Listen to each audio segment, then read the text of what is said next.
10 বছরের শিশু তাসনিয়া নিখোঁজের 2 দিন পর প্রতিবেশীর বাড়ি থেকে তার বস্তাবন্দি লাশ উদ্ধার করা হয়েছে।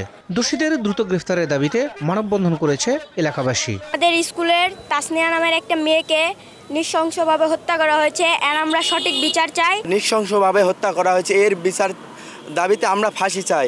এর জন্য আজকে আমরা মানববন্ধন করেছি। শিশু নির্যাতন করে হত্যা করা হয়েছে, এই হত্যার কারীদের বিচারের দাবিতে এবং তাদের যেন সর্বোচ্চ শাস্তি ফাঁসি হয়, এর দাবিতে আমরা আজকে এই মানববন্ধনে দাঁড়িয়েছি। ডিজিটাল যুগে আসামিকে ইচ্ছা করলে যে কোনো মুহূর্তে গ্রেফতার করতে পারে, সে পাতালে থাকলেও বাজার থেকে বের করতে পারবে, কিন্তু আজ পর্যন্ত 5-6 দিন হয়ে যাচ্ছে মূল আসামির একজনও ধরা পড়লো না।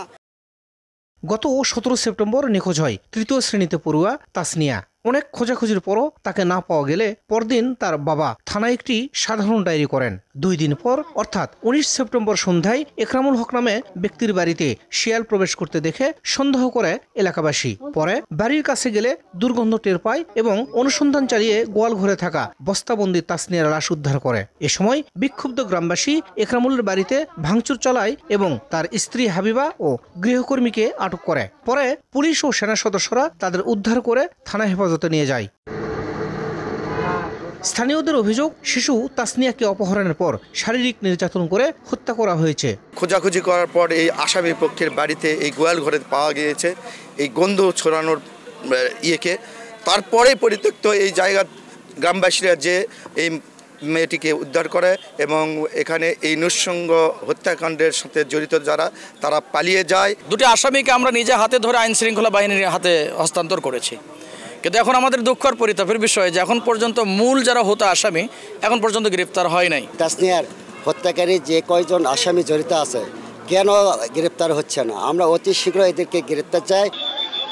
এদিকে পুলিশ জানায় হত্যাকাণ্ডের সঙ্গে জড়িত 2 নারীকে গ্রেফতার করা হয়েছে। ইতিমধ্যেই এক নারী আদালতে 164 ধারায় জবানবন্দিও দিয়েছেন। বাকি 3 আসামিকে দ্রুত গ্রেফতারের চেষ্টা চলমান। অলরেডি 2 জন আসামি গ্রেফতার করছি, আরও যারা পলাতক আসামি আছে তাদেরকে গ্রেফতার করার জন্য সর্বোচ্চ চেষ্টা আমাদের অব্যাহত আছে।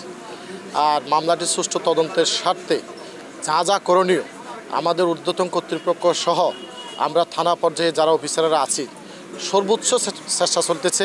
জড়িত আসামিদের মধ্যে আমরা 2 জনকে অ্যারেস্ট করেছি। অ্যারেস্ট করে তাদেরকে আদালতে সুপোর্ট করেছি। আদালতে একজন নারী 164 ধারায় স্বীকারোক্তিমূলক জবানবন্দি দিয়েছেন এবং এর হত্যাকাণ্ডের সাথে অন্যান্য আসামি যারা আছে আমরা ওই নারীর বক্তব্য থেকে সুস্পষ্টভাবে বুঝতে পেরেছি, অন্যদেরকে আইডেন্টিফাই করতে পেরেছি। আমরা শীঘ্রই তাদেরকে আইনের আওতায় নিয়ে আসব। তাসনিয়া জয়ফ্রাটের খেতলাল উপজেলার শালবন গ্রামের বাসিন্দা রাজমিস্ত্রি এরশাদুল হকের মেয়ে। শাহিদুল ইসলাম সবুজ, সময় সংবাদ, জয়পুরহাট।